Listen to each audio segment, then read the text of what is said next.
Well, greetings and welcome to this edition of the Herb of the Week with me, your host and instructor for the Botanical Medicine Study course, Stephanie Georgiev. The date of the posting of this video is on American Memorial Day. For me personally, this has always felt like the beginning of summer, but in spite of all the barbecues, the long weekend, and special sales on various items, it is actually quite a somber holiday. A flower that has become associated with this day is the poppy. After World War I, the poppy flourished in Europe. Science attributed the growth of this beautiful flower to soils in France and Belgium becoming enriched with lime from all the rubble left by the war. From the dirt and mud grew the beautiful red poppy. The red poppy came to symbolize also the blood shed during the battle following the publication of a wartime poem called In Flanders Fields. The poem was written by Lieutenant Colonel John McCrae. He was a medical doctor, and he wrote it while serving on the front lines. On September 27th, 1920, the poppy became the official flower of the American Legion family to memorialize the soldiers who fought and died during the war. In 1924, the distribution of poppies became a national program of the American Legion. This year, Poppies Day is on May 26, 2023. Poppy Day is celebrated in countries around the world. The American Legion family brought National Poppy Day to the United States by asking Congress to designate the Friday before Memorial Day as National Poppy Day. Where I'm living now in rural Bulgaria, the fields are full of red poppies. It was also like that when I lived in Albania. It's really quite beautiful and striking to see fields of red and hillsides carpeted in these truly unique flowers. As an almost native Californian, we have a state flower, the California poppy, which is golden orange in color, and it's a lot smaller. And this flower is currently blooming like crazy in the aftermath of the torrential rains of past winter. So who knows, maybe this family of flower bursts forth after great crises, mainly as a sign of hope as well as comfort. Because you know those chemical constituents that are so lucrative for warlords and cartels, the chemical constituents of these beautiful plants temporarily relieve pain and emotional trauma. In any case, in honor of Poppy Day and in remembrance to all those who have served their country and paid the ultimate price, we are going to look at poppy for the herb of the week, specifically Popper somniferum. And I want to give a spoiler alert as we begin. This plant is very controversial as well as powerful. One of my favorite and most irritating questions I used to be asked when I was in practice or lecturing in public was, does herbal medicine work?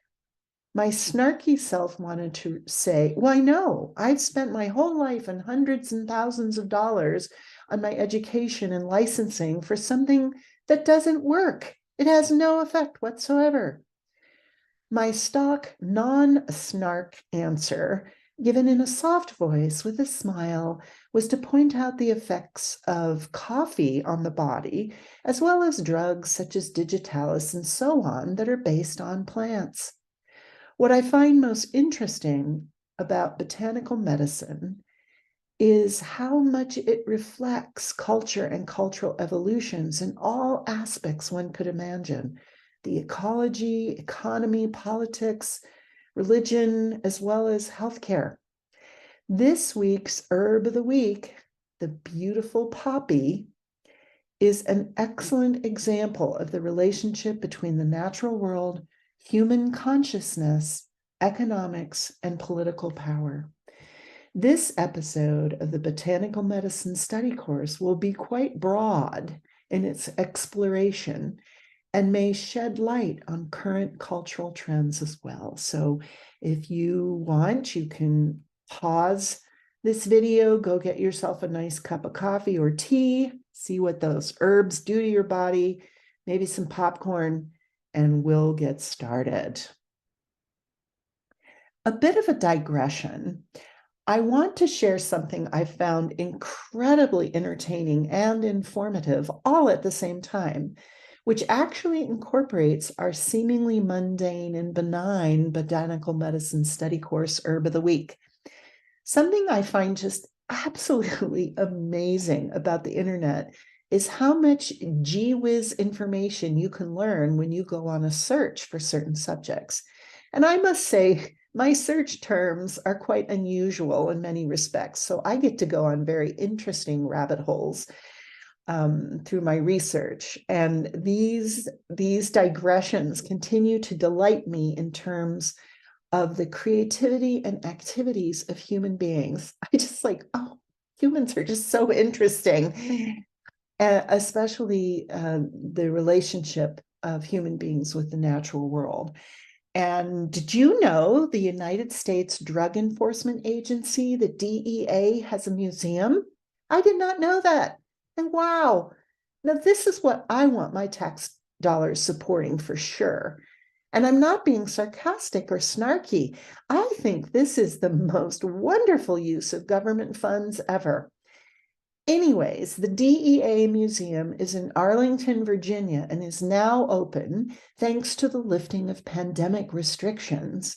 And it has a gift shop called the DEA Education Foundation Gift Shop, which is open Tuesdays through Saturdays, 10 a.m. to 4 p.m. Now, the gift shop has apparel, toys, commemorative pins, and more. And according to the website, there's something for everyone. Because I'm very snarky and my imagination is going quite wild on what the apparel that they will sell at this place will be like, and the fact that there's something for everyone promise from the store website and what sort of pins are sold there. Now, the other thing I find absolutely incredible is that for children under 12, when they visit the museum, they can explore the museum and earn a junior special agent badge by completing word searches, letter scrambles, and other challenges to think like DEA agents. Anyways, the website is very informative and full of all sorts of interesting information on the derivatives of poppy, the Papaveraceae somniferum thing. And apparently they have an entire exhibit on this. So now back to our regularly scheduled program. Poppies are in the Papaveraceae family. And I highly recommend not doing opium if you want to pronounce this properly. So Papaveraceae family. This family is an economically important family of about 42 genres and approximately 775 known species. Now, I don't know how you have approximately 775, 700 approximately, but this is what the literature says. And there are approximately 775 known species of flowering plants, informally known as the poppy family. The poppies honored in Poppy Day are red poppy, also known as Papaveraceae. Now, the flowers and petals of these delightful plants are used medicinally, and they have alkaloids in them. Alkaloids being the constituents that affect the nervous system. The brilliant red color in the petals have been used since ancient times as a dye and as an ink. Now, the controversial but nonetheless amazing plant that is the subject of an entire exhibit at the DEA Museum in Virginia is called Papaveraceae somniferum. Papaver signaling that it is part of the poppy family, and somniferum for its sleep-inducing properties. For those of us who grew up with the Judy Garland Wizard of Oz movie, remember when the Wicked Witch of the West caused the fields of poppies to instantly appear to hinder Dorothy and her companions? Well, apparently Oz has lots of these flowers that simply by their scent cause people to sleep. Back on Earth, Papaveraceae somniferum, also known as white poppy or maw seed, is the species of plant from which both opium and poppy seeds are derived. It's also a valuable ornamental plant grown in gardens, but I caution everyone to make sure your local ordinances allow you to grow this, because if it doesn't, I would hate for you to be arrested simply by growing ornamental flowers. The native range of Papaveraceae somniferum is probably the Eastern Mediterranean, but it's hard to tell these days because of ancient introductions and cultivations, meaning everybody knew the value of these plants in terms of altering consciousness, and so it was naturalized across much of Europe and Asia. This poppy is grown as an agricultural crop on a large scale for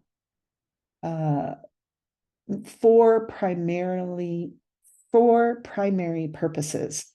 The first is to produce seeds that are eaten by humans, commonly known as poppy seeds. Can you imagine the pitch meetings with the branding experts on that label? The second reason this crop is grown is to produce opium for use by the pharmaceutical industry. And these crops are done in China, India, Korea, and Japan. The third reason that this crop is grown is to produce other alkaloids, mainly thebaine and oripravine. And these are processed by the pharmaceutical industry into drugs such as hydrocodone and oxycodone, the drugs of choice of various right-wing talk show hosts and certain celebrities when they have accidents. Now, the fourth reason that this crop is grown, particularly in places such as Afghanistan, Colombia, and Burma, is this flower is grown for heroin and opium production on the illegal market. And mostly the illegal market funds weapon purchases that are wreaking havoc on the local populations. Now, Papaveraceae somniferum is an annual herb, and it grows to about 100 centimeters or 40 inches tall. And the plant is strongly glaucous, meaning that it has a grayish-green appearance in its stems and leaves. And this is a wonderful word for you Scrabble people, as well as if you want to insult somebody with a hangover and they won't get it. The large leaves are lobed, and the upper stem leaves clasp the stem, and the lowest leaves have a very short petiole. The flowers range from 3 to 10 centimeters or 1 to 4 inches in diameter, and they normally have 4 white, mauve, or red petals, sometimes with dark markings at the base. And I can tell you, in my little garden here in Bulgaria, we're having both the red and the white petals, but I hope I'm not violating any ordinances by having them grow wild. And I will tell the police I didn't plant that. Now, they also have dark markings at the base of the flower. The fruit is a hairless, rounded capsule topped with 12 to 18 radiating stigmatic rays. And it's also called a fluted cap. They're actually quite cute, I think, to look at. And all parts of the plant exude white latex when wounded. So if you're harvesting these plants, make sure you wear latex gloves, or you get a contact high. And it's the latex that is so very powerful in so many ways. I really encourage everyone to read or listen to these books. They are very informative on the evolution of the relationship between humans and plants, and they discuss important issues of personal freedom as well as the nature of consciousness. What strikes me about these books is the language used to describe these experiences. Michael Pollan is a self-described agnostic, but it's very fascinating to me that he uses the language of spiritual experience when telling of his various experiments with many different types of substances, both natural and synthetic. In his follow-up to the groundbreaking book, How to Change Your Mind, Pollan, in This Is Your Brain on Plant, devotes an entire chapter to opium, which comes from our beloved Papaveraceae.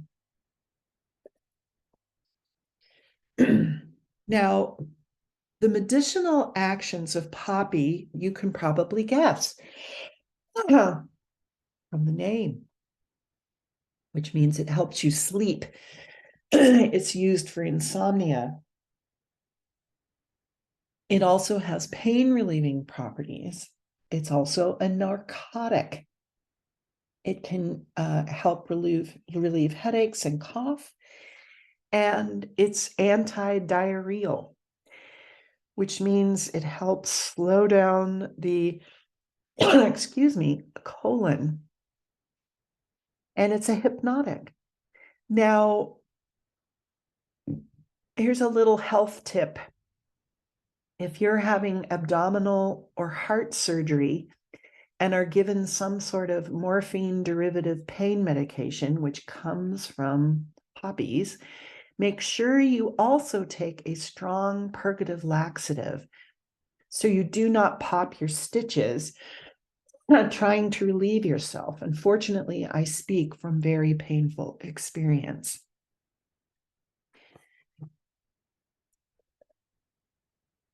In traditional Chinese medicine, the whole poppy pod is used, and the fancy name for this is Pericarpum Papaveraceae somniferi, or Ying Su Qi.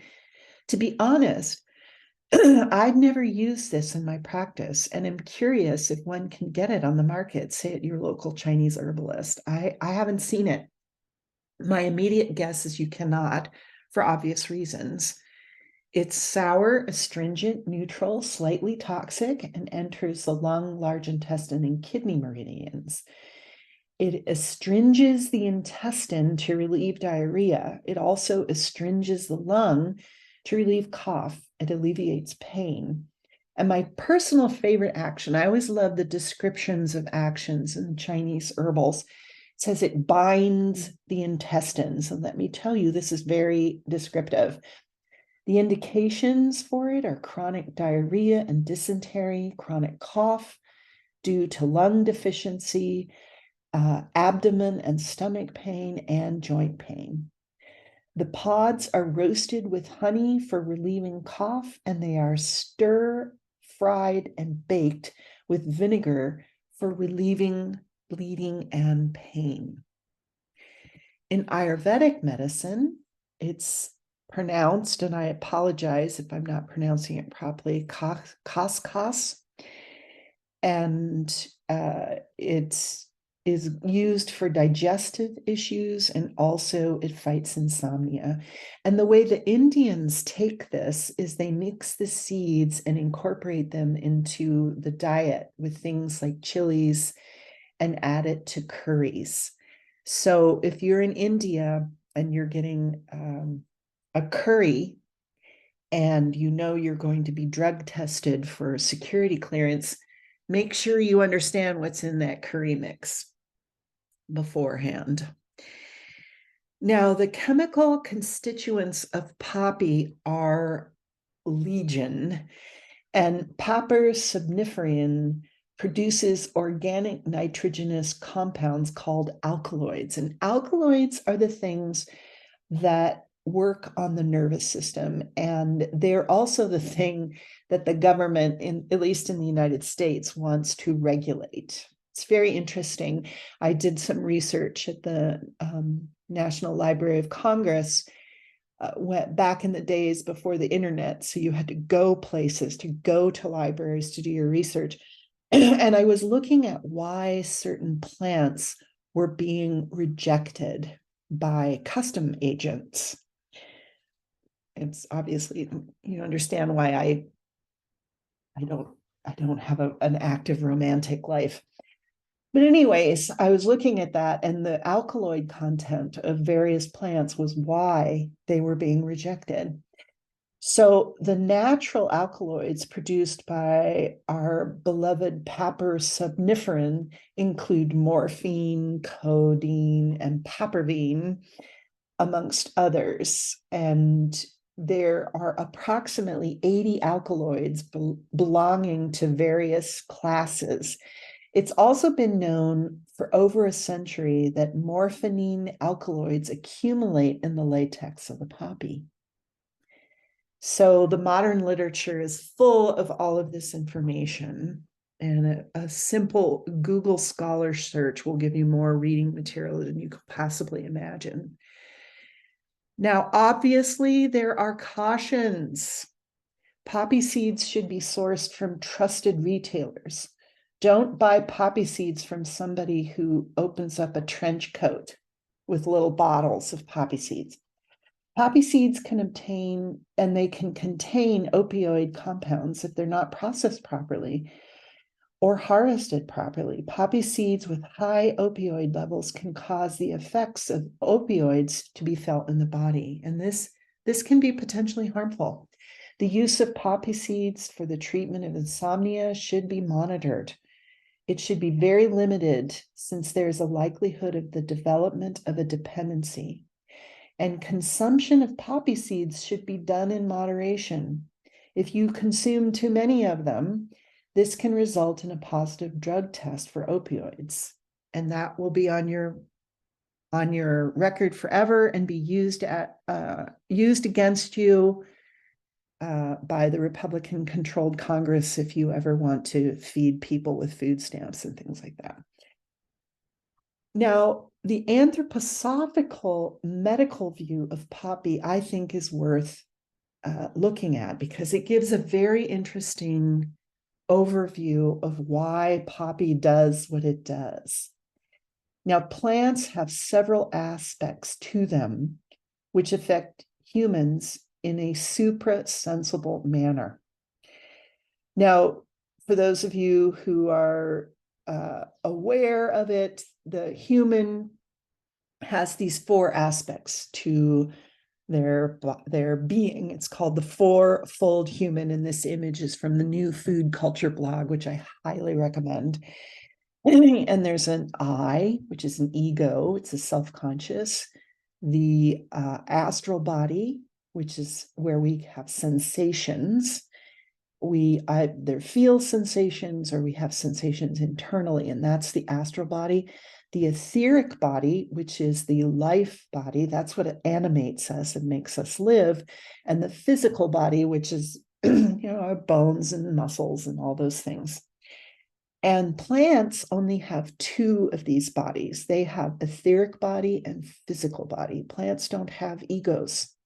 Now, one could argue plants have sensations, obviously, but for our discussions, they have an etheric body and a physical body. And what happens is the poppy plant creates an abnormal relationship between the astral spheres of the human, the astral sphere of the human with the physical and the etheric. So the astral sphere of the human has an abnormal relationship with the physical and etherical plant bodies with the poppy. Now, the poppy acts strongly on the relationship between the human and their astral body, driving the astral out of the body. And the astral body, as I said before, is where one feels emotions and senses things from the outside world. In the sphere of nerves and senses, there is sensory activity and consciousness is reduced and pain is removed because the astral is pushed out. If you're not having your senses, your sense body inside your body, you're not going to feel those senses. Now, obviously, pain relief is really important. Ask anyone who suffers from chronic pain, and they will tell you how they feel and what they're willing to do to stop feeling that way. But the process of losing consciousness is very dangerous in the long term. We humans, while on Earth, are bound to our bodies. Illness and emotional pain are the great challenges to our existence. I can tell you that aging is also a challenge because, as the good book says, the spirit is willing, but the flesh is weak. My body simply does not participate in ways I wish it would these days. But then my body is getting older and it's tired. I can't get a new one. I can get new parts, but I can't get a new one. And this is a challenge. Consciousness is a powerful thing which truly makes us free individuals on Earth. Consciousness is also not always pleasant and challenges certain institutions which try to control it through various means. I've always been fascinated at why various governments wish to quell anything that alters consciousness, to monitor and put regulations on who can ingest what sort of substances under certain circumstances. Why is a street heroin dealer illegal, while a medical doctor prescribing similar substances not? And the latter, in some cases, creating worse addictions than the street seller. Why is the physician legal? And why, if a physician prescribes a lot of these substances, especially if they're needed, then that's also illegal? Why is it that some people who do not want to be conscious and alter their awareness through things like plants, alcohol, and other things violating laws? And why do they want to alter their awareness? Who benefits from all of this? What I also find fascinating in a very tragic way is that the places that grow these certain consciousness altering plants are rocked with great violence through war, politics, and crime. Why is that? The other consideration is when plants are deemed illegal. What are the consequences of that, not only for the plant, but making any sort of natural substance illegal? This means that if you make a plant illegal, you can make other things illegal. Say, medical procedures and things like drugs that alter fertility and such. We're watching all of this with very profound consequences. And these are questions that need to be pondered deeply.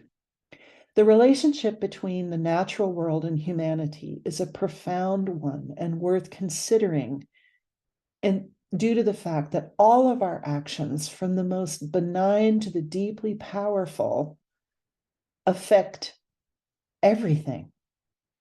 The relationship between humanity and poppy is also a profound one and worthy of contemplating in ways that differ from other plants.